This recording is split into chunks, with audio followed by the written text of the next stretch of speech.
The morning sun blazed over Camp Liberty in Texas, casting long shadows across the dusty training grounds.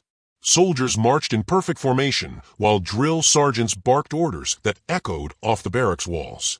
In the middle of this organized chaos sat Anna Martinez, quietly writing in a small notebook, her dark hair pulled back in a simple ponytail.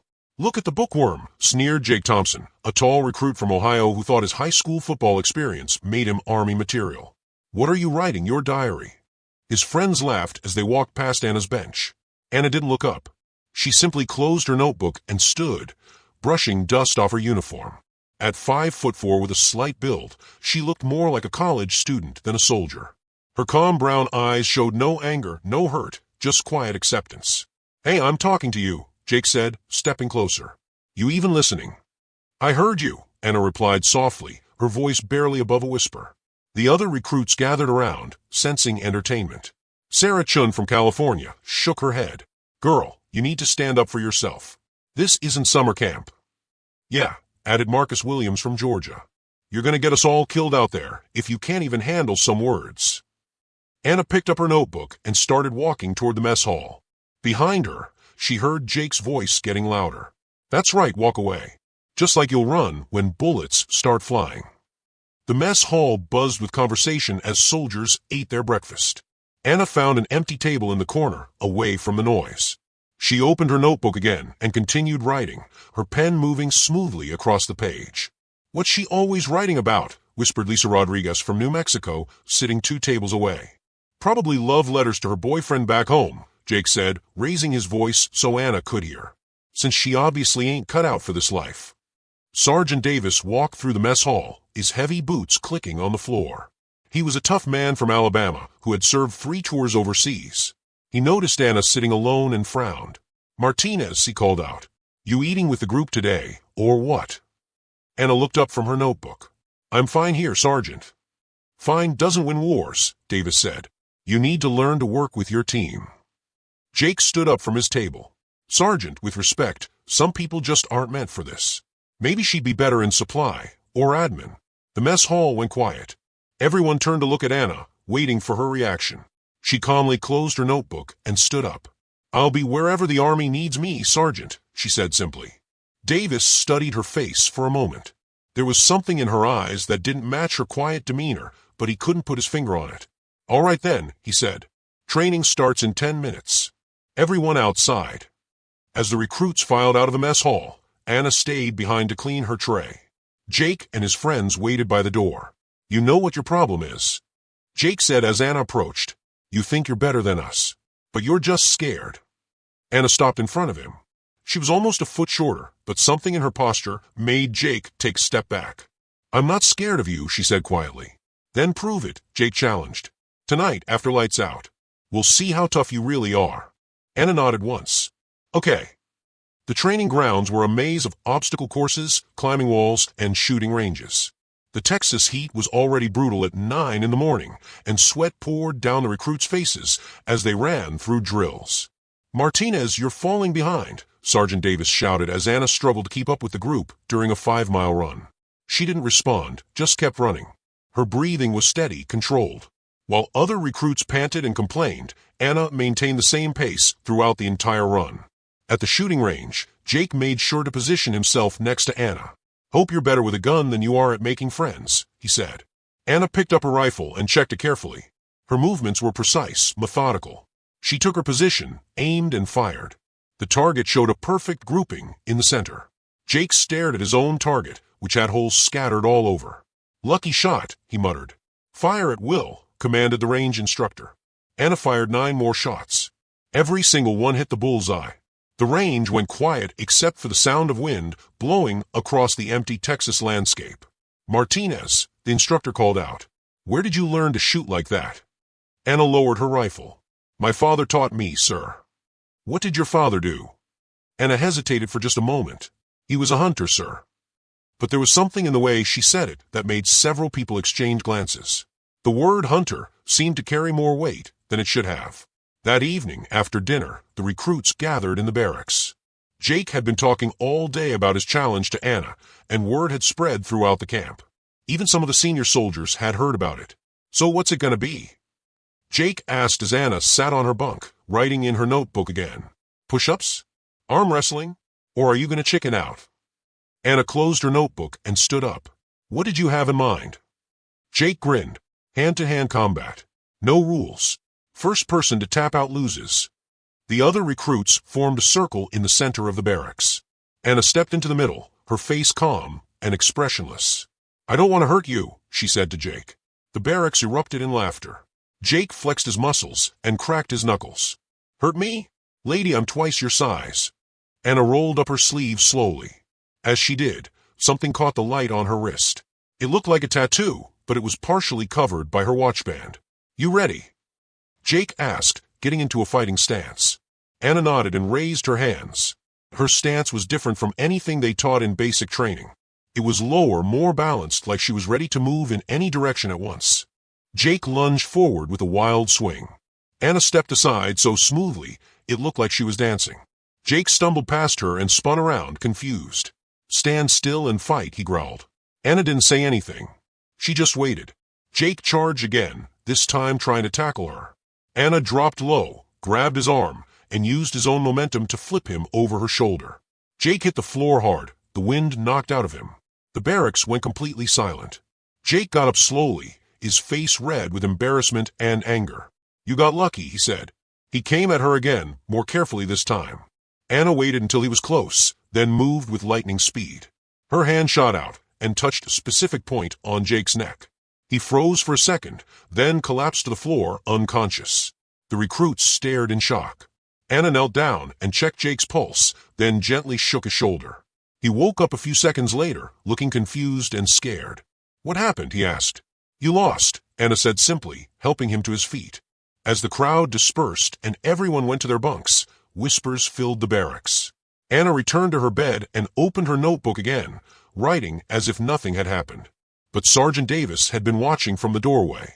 He approached Anna's bunk after lights out and spoke in a low voice. Martinez, where exactly did you say you were from? Anna looked up from her notebook. In the dim light, her eyes seemed different somehow. Older. Phoenix, Arizona, Sergeant. And your father was a hunter? Yes, Sergeant. Davis studied her face in the darkness. What kind of hunting did he do? Anna was quiet for a long moment. When she spoke, her voice was barely a whisper. The kind that keeps people safe, Sergeant. Davis nodded slowly and walked away, but he couldn't shake the feeling that there was much more to Anna Martinez than met the eye. And as he lay in his own bunk that night, he couldn't stop thinking about the way she had moved during that fight. It wasn't something you learned from hunting animals in Arizona. It was something else entirely. The next morning brought news that would change everything at Camp Liberty. Commander Reynolds, a decorated officer from Virginia, arrived unexpectedly for what he called a routine inspection. But everyone knew there was nothing routine about a 3-star general showing up unannounced. Anna sat in the mess hall, eating her breakfast and writing in her notebook as usual. The events from the night before had created a strange atmosphere around her. Some recruits kept their distance, while others stared at her with newfound curiosity. I still can't believe what happened to Jake, whispered Tony Rivera from Texas, sitting across from Anna. What did you do to him? Anna looked up from her writing. Pressure point. It cuts off blood flow to the brain for a few seconds. Where did you learn that? Anna took a bite of her eggs. YouTube. Tony laughed, thinking she was joking, but Anna's expression remained serious. Commander Reynolds entered the mess hall with Sergeant Davis by his side. He was a tall man with silver hair and sharp blue eyes that seemed to take in everything at once. His uniform was perfectly pressed, and multiple ribbons decorated his chest. Attention, Sergeant Davis called out. The entire mess hall stood up instantly. At ease, Reynolds said in a commanding voice that carried across the room. I'm here to observe your training and get to know some of our newest recruits. His eyes scanned the room, taking note of each face. When his gaze reached Anna, it lingered for just a moment longer than the others. Carry on with your breakfast, Reynolds continued. I'll be spending the next few days here, so act natural. As conversation slowly resumed, Anna noticed that Commander Reynolds had taken a seat at the officers' table where he could see the entire mess hall. Every few minutes, his eyes would drift back to her. Training that day was more intense than usual. Word had spread that the commander was evaluating everyone, and the recruits pushed themselves harder, hoping to make a good impression. At the obstacle course, Anna quietly worked her way through each challenge. She wasn't the fastest, but her movements were efficient and controlled. While other recruits struggled with the rope climb or stumbled over barriers, Anna flowed through each obstacle like water. "Martinez," called out Lieutenant Parker, one of the training officers. "Show us how it's done." Anna stepped up to the rope climbing station. Instead of using the standard technique they had been taught, she wrapped the rope around her body in a specific pattern and shot up to the top in half the time it took everyone else. "Where did you learn that technique?" Lieutenant Parker asked when Anna dropped back down. "Rock climbing in Arizona, sir," Anna replied. But Commander Reynolds, who had been watching from a distance, frowned. That wasn't a rock climbing technique. That was something taught to Special Forces operators for rapid insertion and extraction. During weapons training, Anna's performance was even more impressive. She field stripped and reassembled her rifle faster than soldiers with years of experience. Her shooting was flawless, hitting targets at distances that challenged even the instructors. "Outstanding work, Martinez," said Master Sergeant Brooks from Louisiana. "Have you considered trying out for marksmanship competitions?" Anna shook her head. "I just want to serve my country, Master Sergeant." Commander Reynolds stepped forward. "Martinez, a word." Anna followed him to a quiet corner of the range. Reynolds studied her face carefully. "Sergeant Davis tells me you're from Phoenix." "Yes, sir." "What did your parents do?" Anna's expression didn't change, but there was a slight pause before she answered. "My father worked in security. My mother was a teacher." "Security? What kind of security?" "Corporate, sir. Protecting executives and their families." Reynolds nodded slowly. It was a reasonable explanation for her skills, but something still felt off. "And you decided to join the Army because—" "I wanted to serve something bigger than myself, sir." It was the right answer, the patriotic answer, but Reynolds had been in the military long enough to know when someone was hiding something. That afternoon, during hand-to-hand combat training, Anna was paired with different partners. Each time, she controlled the fight without seeming to try hard. Her technique was flawless, but more importantly, she never used more force than necessary. "Martinez, where did you learn to fight like that?" asked Corporal Johnson from North Carolina. "Self-defense classes in Phoenix, sir." Jake, who had been quiet all day after his humiliation the night before, finally spoke up. "Those must have been some pretty intense self-defense classes." Anna looked at him calmly. "Phoenix can be a dangerous city." Commander Reynolds watched every interaction, taking mental notes. Anna's story held together, but there were too many coincidences. Her shooting, her fighting skills, her tactical awareness, the way she moved, it all pointed to advanced military training. That evening, Reynolds called Sergeant Davis to his temporary office in the administration building. "What do you know about Martinez?" Reynolds asked without preamble. Davis sat down across from the commander's desk. "She's quiet, keeps to herself. Doesn't cause trouble. But, sir, there's something different about her." "Different how?" "Her skills, for one thing. She shoots better than soldiers I've trained for years.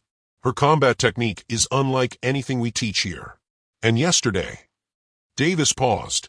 "Yesterday what?" "She took down Jake Thompson without breaking a sweat. Used some kind of nerve strike that knocked him unconscious. When I asked her about it, she said she learned it from YouTube." Reynolds leaned back in his chair. "What's your gut telling you, Sergeant?" "My gut says she's had professional training somewhere. Military training. But her records show she's a civilian with no prior service." Reynolds pulled out a tablet and began typing. "Let's see what we can find about Anna Martinez from Phoenix, Arizona." As he searched through databases, Anna was in the barracks, writing in her notebook as usual. The other recruits had learned to leave her alone during this time, but tonight, Sarah Chun approached her bunk. "Anna, can I ask you something?" Anna looked up from her writing. "Sure. Are you really just a regular person like the rest of us?" Anna closed her notebook carefully. "What do you mean?" "I mean you fight like a Navy SEAL, shoot like a sniper, and you're always writing in that book like you're documenting everything. It's like you're studying us or something." Anna was quiet for a moment. When she spoke, her voice was soft but firm. "Sarah, I'm here for the same reason you are. To serve my country." "But that's not what I asked." Anna stood up and walked to the window that looked out over the training grounds. In the distance, she could see lights in the administration building where Commander Reynolds was probably still working. "Sometimes people have experiences that change them," Anna said without turning around. Sometimes those experiences give them skills they never expected to need again. What kind of experiences? Anna turned back to face Sarah. In the dim light of the barracks, her eyes looked older than her 23 years. The kind you don't talk about. Meanwhile, in the administration building, Commander Reynolds was staring at his tablet screen with a troubled expression. "Sergeant, come look at this." Davis leaned over to see the screen.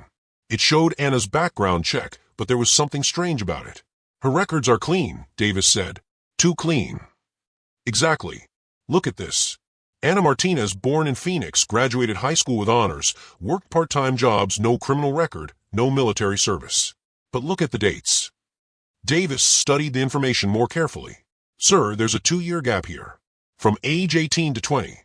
No employment records, no school records, nothing." 2 years is a long time to have no official record of existing, Reynolds said grimly.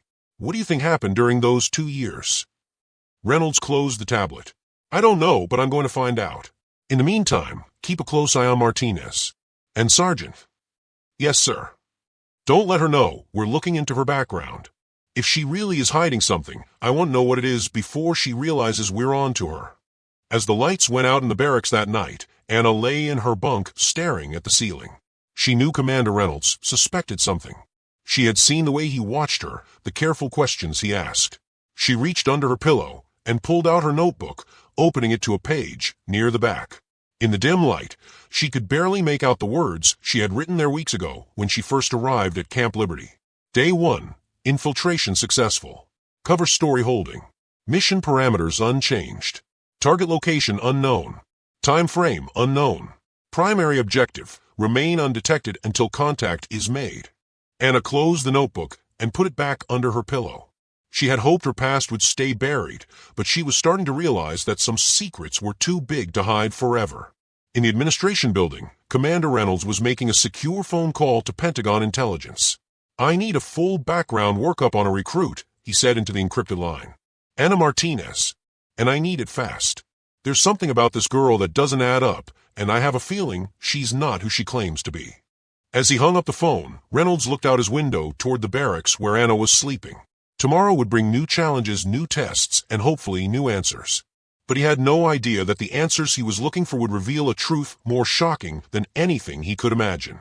The 3rd day of Commander Reynolds' visit dawned with an emergency drill that would change everything.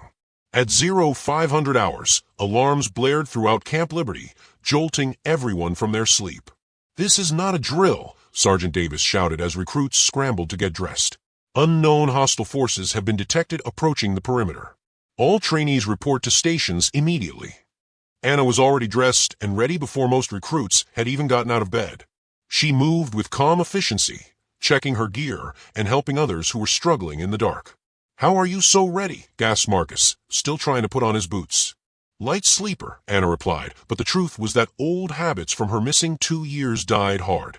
Commander Reynolds observed from a command center as recruits took their positions around the camp.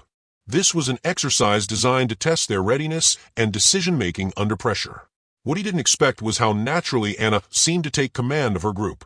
"Martinez, what's our defensive position?" asked Tony, looking to Anna even though she wasn't officially in charge. Anna quickly assessed their location near the camp's eastern fence. "Sarah, Marcus, take positions behind those supply crates for cover. Tony, you're on the radio. Jake, you're with me on the perimeter check. Since when do you give orders?" Jake challenged, still bitter from their fight 2 nights earlier. Anna looked at him calmly. "Since you asked what to do and looked at me for an answer." Lieutenant Parker approached their position. "Martinez, you seem to have a natural grasp of tactics. Have you studied military strategy?" "I read a lot, sir," Anna replied, scanning the tree with binoculars. But Commander Reynolds, watching through his own binoculars from the command center, noticed something else. Anna wasn't just reading the terrain like a student who had studied maps. She was reading it like someone who had been in real combat situations. 20 minutes into the exercise, the enemy forces, actually other soldiers in training gear, began their simulated attack. Most recruit groups huddled behind cover, following basic defensive procedures they had learned in training. Anna's group was different. "They're coming from the north," Anna whispered, somehow knowing this before anyone else could see movement. "Sarah, can you get a shot on the lead figure from your position?" "I can't see anything yet," Sarah replied. Anna pointed to a specific spot in the trees. Watch the oak tree with the broken branch. He'll appear there in about 10 seconds. Sarah focused her training weapon on that exact spot. 9 seconds later, a figure in enemy gear stepped out from behind the tree. How did you know that? Sarah whispered in amazement after taking the simulated shot. Anna didn't answer. She was already moving to the next position, directing her team with precision that came from somewhere deeper than textbook knowledge. The exercise continued for another hour. While other groups were systematically eliminated by the attacking force, Anna's team not only held their position, but actually began pushing the attackers back. Martinez, we need to advance to that ridge line, Lieutenant Parker said, arriving at their position as the exercise reached its climax. Anna shook her head. Sir, that's exactly what they want us to do. They've set up a crossfire position that will catch us in the open. How do you know that? Anna pointed to subtle signs in the terrain that most people would miss.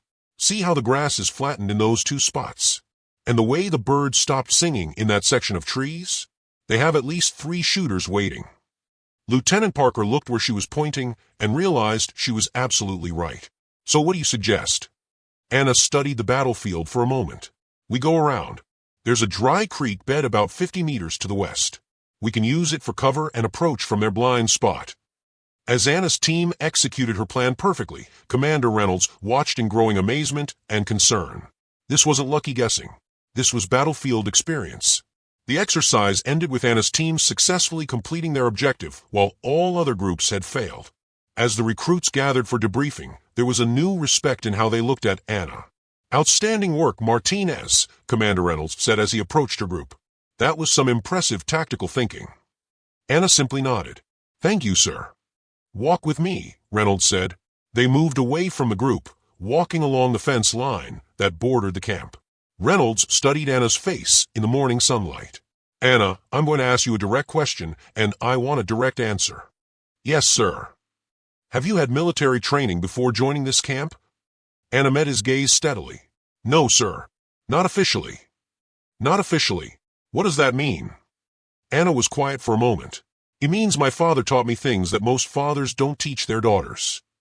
Your father, the security guard? Yes, sir. Reynolds stopped walking and turned to face her fully. Anna, what I saw today wasn't something you learned from a security guard father or YouTube videos. That was combat experience. Real experience. Anna's expression didn't change, but something shifted in her eyes. Sir, She was interrupted by Sergeant Davis running toward them. Commander, we have a situation.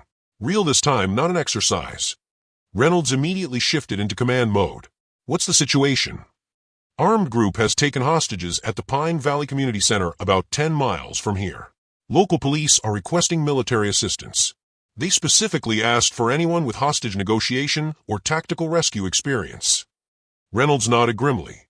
Get Lieutenant Parker and Sergeant Morrison. We'll take the command vehicle.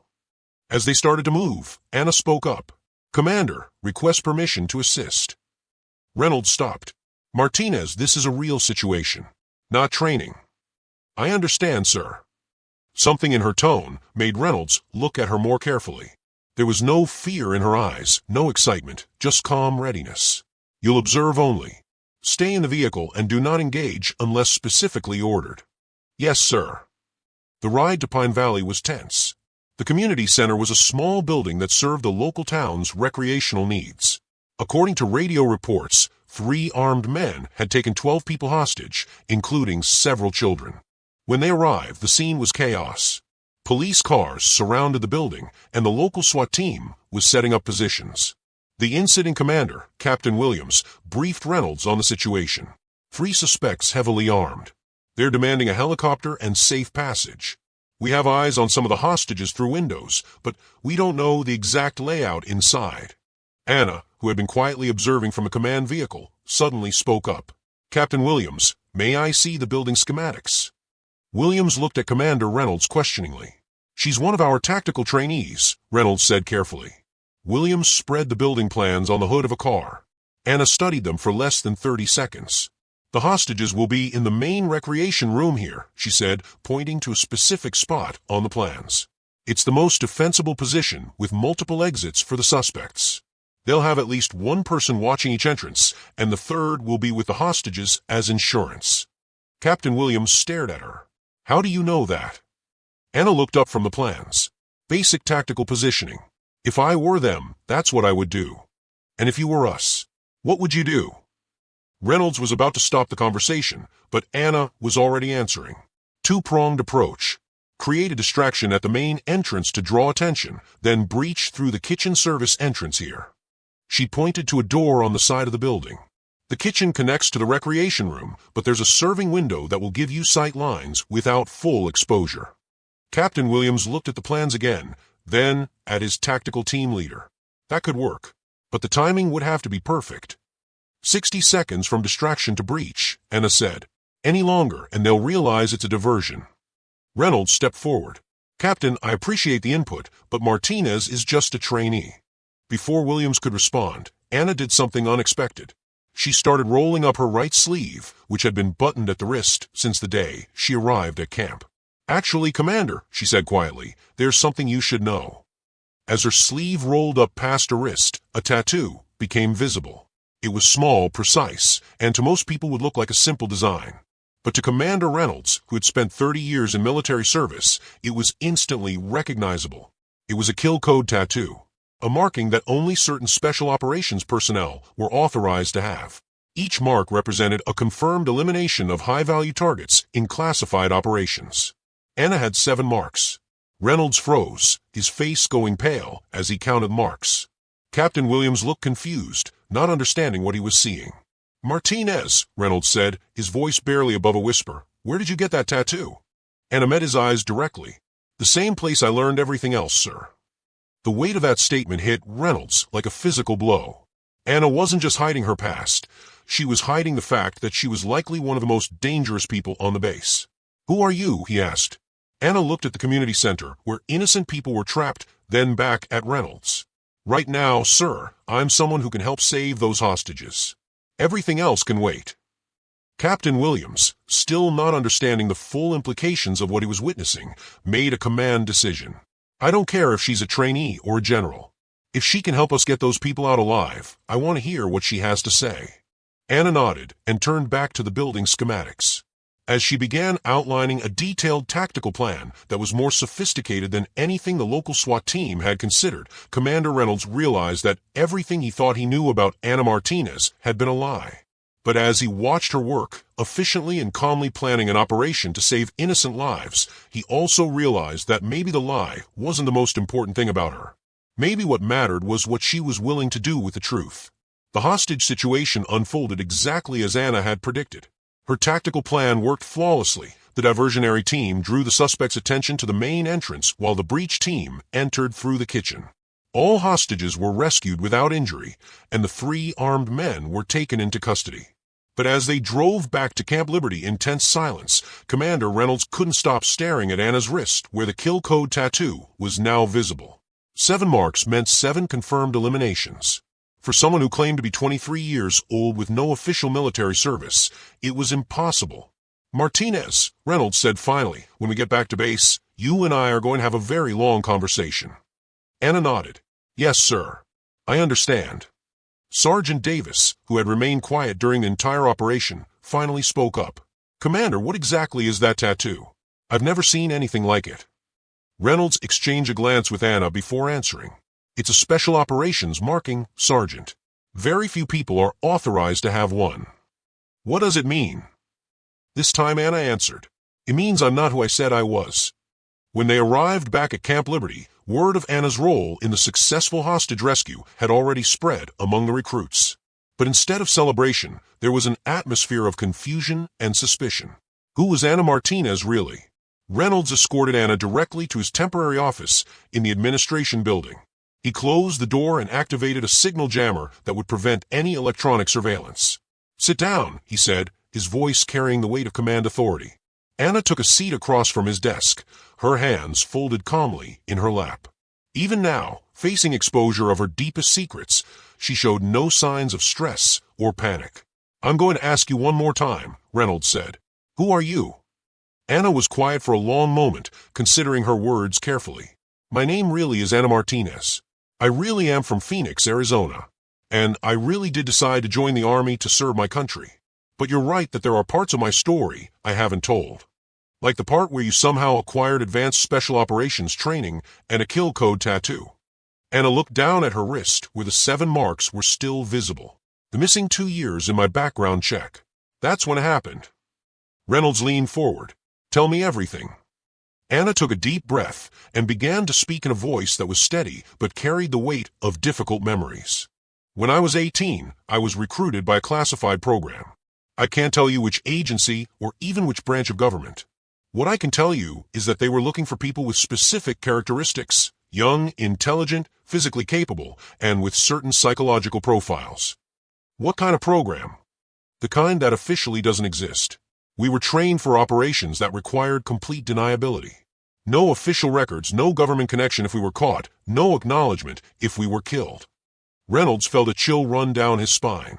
He had heard rumors of such programs, but had never encountered anyone who claimed to be part of one. The kill code tattoo, he said, those 7 marks. 7 high-value targets eliminated over 18 months of active operations, Anna confirmed. Terrorist leaders, arms dealers, people who posed direct threats to American citizens but couldn't be reached through official channels. And then you just left? Programs like that don't typically let people walk away. Anna's expression grew darker. They don't. My team was compromised during our final operation. Everyone else was killed. I was the only survivor. She paused, and for the first time since Reynolds had known her, he saw real emotion in her eyes. The program was shut down after that. Too much exposure risk. I was debriefed, given a new identity, and told to disappear into civilian life. The official story was that I had never existed as far as the government was concerned. Reynolds sat back in his chair, trying to process what he was hearing. But you decided to join the regular army instead. After 2 years of trying to be a normal civilian, I realized I couldn't do it. This is who I am, Commander. The army is where I belong. I thought if I kept my head down, stayed quiet, maybe no one would notice. Anna, you're one of the most highly trained operatives in the world pretending to be a basic trainee. Of course people were going to notice. Anna almost smiled at that. I was hoping I could just be mediocre enough to blend in. And the notebook, you're always writing in. Old habit. We were trained to document everything, analyze every situation. I keep detailed observations of people, tactics, security weaknesses. I can't help it, it's how my mind works now. Reynolds stood up and began pacing behind his desk. Anna, do you understand the position this puts me in? You're technically here under false pretenses. Your entire identity is fabricated. My desire to serve is real, sir. I believe that. But I have a camp full of recruits and officers who now know something is different about you. I can't just pretend this conversation never happened. Anna leaned forward in her chair. What do you want me to do, Commander? Reynolds stopped pacing and looked at her directly. I want you to help me understand why someone with your capabilities would choose to start over at the bottom. You could have contacted certain people, called in certain favors. You could be leading special operations teams instead of cleaning latrines and running obstacle courses. Anna was quiet for a moment before answering. Because those people, those favors, they're all connected to a part of my life that got 6 good soldiers killed. I don't want to be that person anymore. I want to earn my place here honestly. And what happens when word gets out? Because it will get out, Anna. Too many people witnessed what happened today. Then I'll deal with whatever consequences come.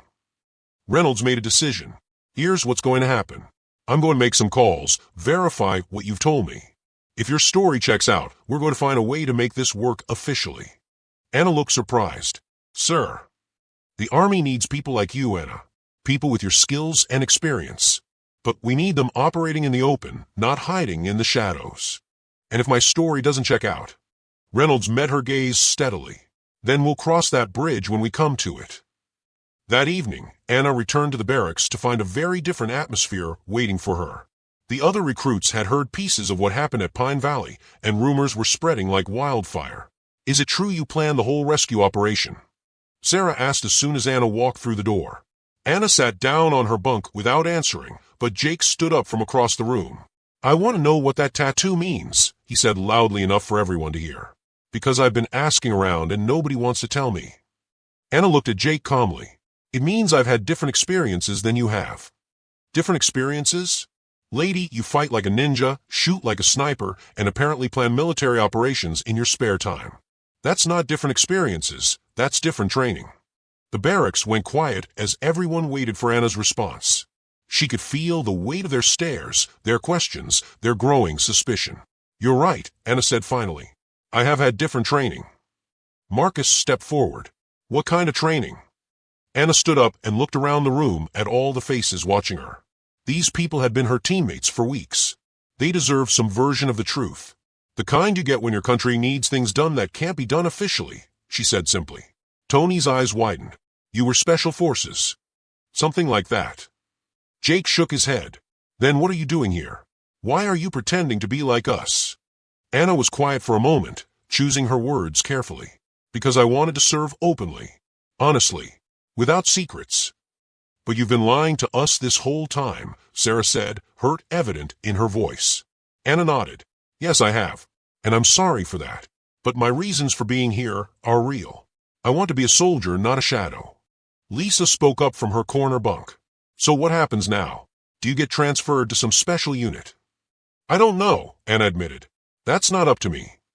The conversation was interrupted by Sergeant Davis entering the barracks. Martinez, the commander wants to see you again. As Anna left with Davis, the barracks erupted in whispered conversations. Everyone had theories, but nobody had all the facts. In his office, Commander Reynolds had spent the evening making secure phone calls to contacts in various agencies. What he learned had shaken him more than he expected. Sit down, Anna, he said when she entered. Anna took her usual seat across from his desk, noting the serious expression on his face. I made some calls, Reynolds began. Officially, you don't exist. There's no record of any Anna Martinez being involved in classified operations. Anna nodded. That's what I expected. However, Reynolds continued, I spoke to some people who remember a program that officially never existed. A program that was shut down after a catastrophic failure that resulted in multiple casualties. Anna's hands tightened slightly in her lap, but her expression remained calm. They remember a survivor. A young woman who was debriefed and released into civilian life with a clean identity. A woman who was supposed to disappear forever. Reynolds leaned forward. Anna, the people I spoke to were very interested to learn that this woman might have resurfaced. They want to talk to you. Anna's voice was steady when she replied.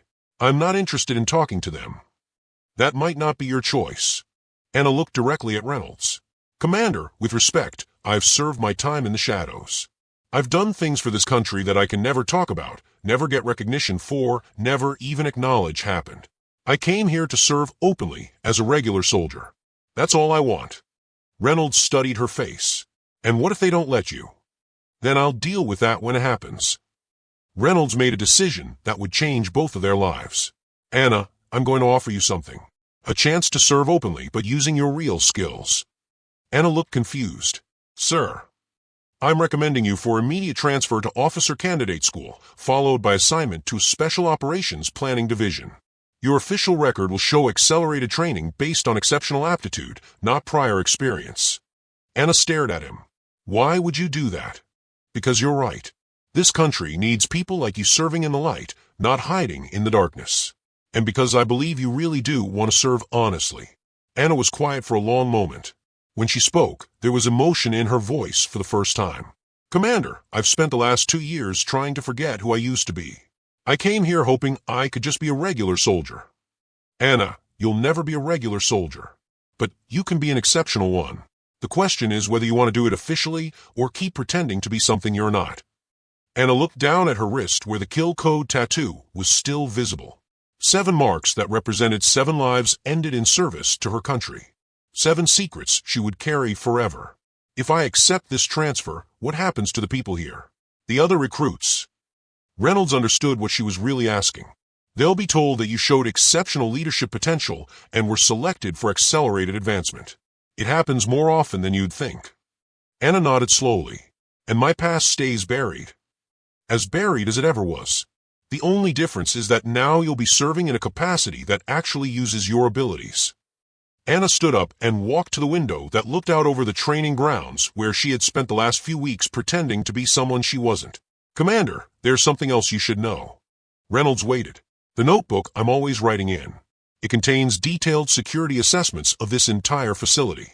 Entry points, defensive weaknesses, personnel evaluations. I couldn't help myself. It's how I was trained to think. Reynolds felt another chill. Are you telling me you've been conducting surveillance on us? Anna turned back to face him. I'm telling you that old habits are hard to break. But I'm also telling you that if you accept my recommendation for transfer, I'll turn over all of my observations to help improve security here. Reynolds realized he was looking at someone who had been fighting an internal war between who she used to be and who she wanted to become. Anna, one final question. If a situation called for it, if your country needed you to go back to being the person you used to be, would you do it? Anna met his gaze directly. Yes, sir. But I'd rather serve in a way that lets me sleep at night. Reynolds made his final decision. Report to my office at 0800 tomorrow. We'll start the paperwork for your transfer. As Anna walked back to the barracks, she felt a strange mixture of relief and apprehension. Her secret was out, at least partially. But more importantly, she had found a way to serve her country honestly while still being true to who she had become. When she entered the barracks, the other recruits looked at her expectantly.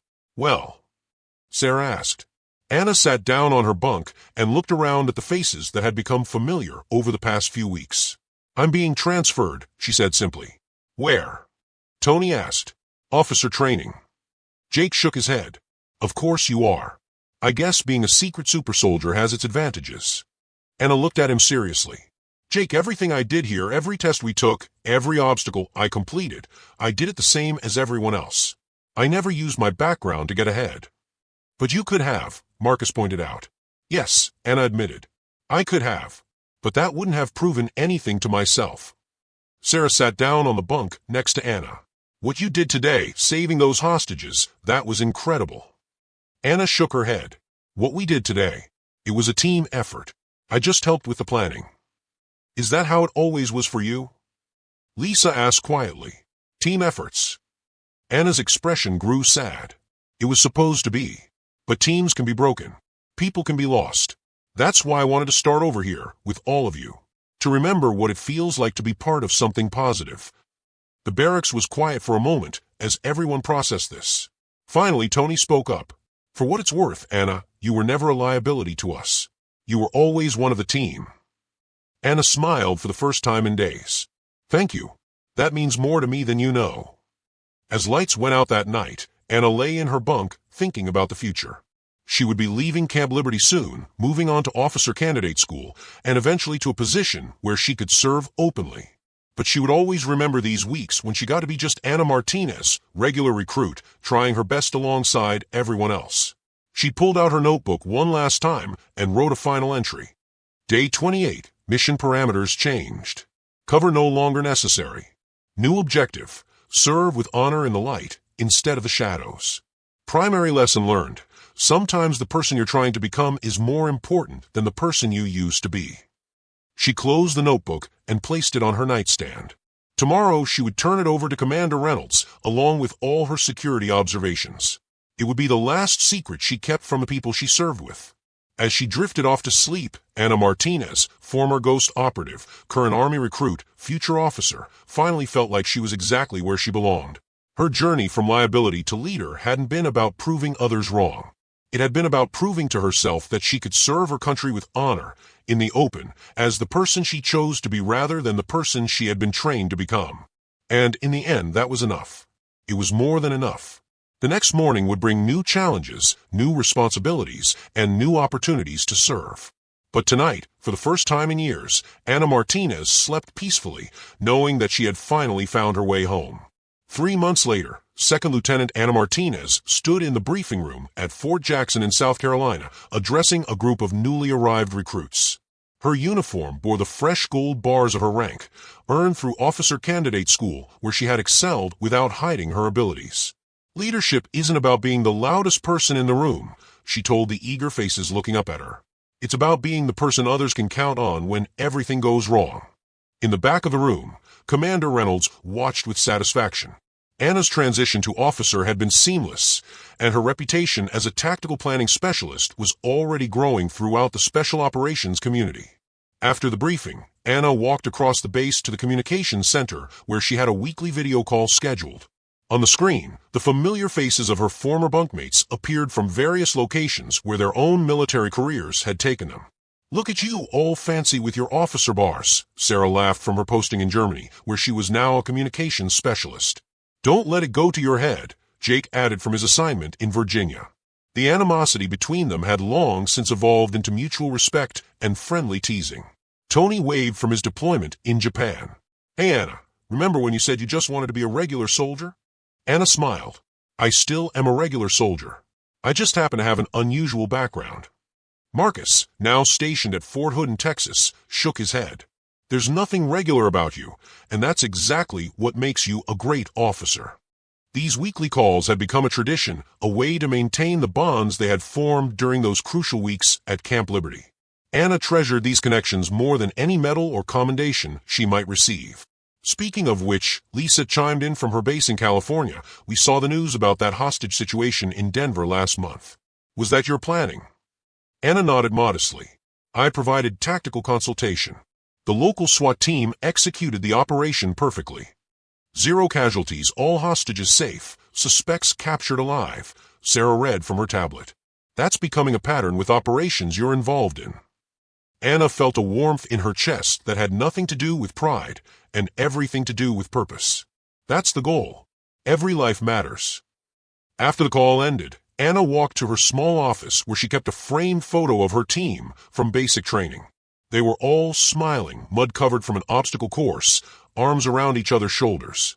It was taken the day before her tattoo was revealed, when she was still just Anna the Liability.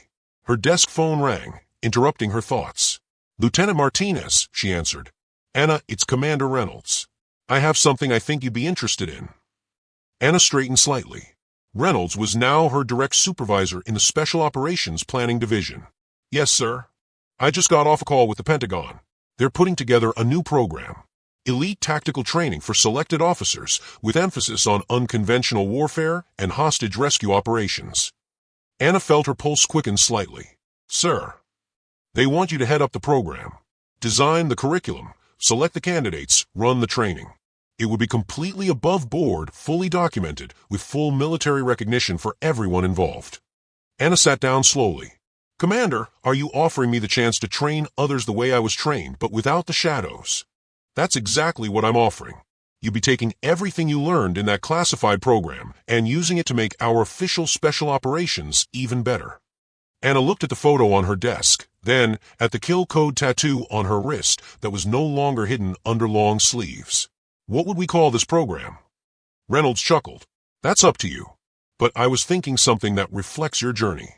Maybe something about turning perceived weaknesses into strengths. Anna thought for a moment. The Phoenix program. Rising from what others thought was destruction. Perfect. So what do you say, Lieutenant? Ready to stop hiding your light under a bushel? Anna looked out her window at the training grounds where new recruits were running obstacle courses, just as she had months ago. Some of them probably felt like liabilities too. Some of them might be hiding their own secrets, their own potential. Yes, sir. I accept.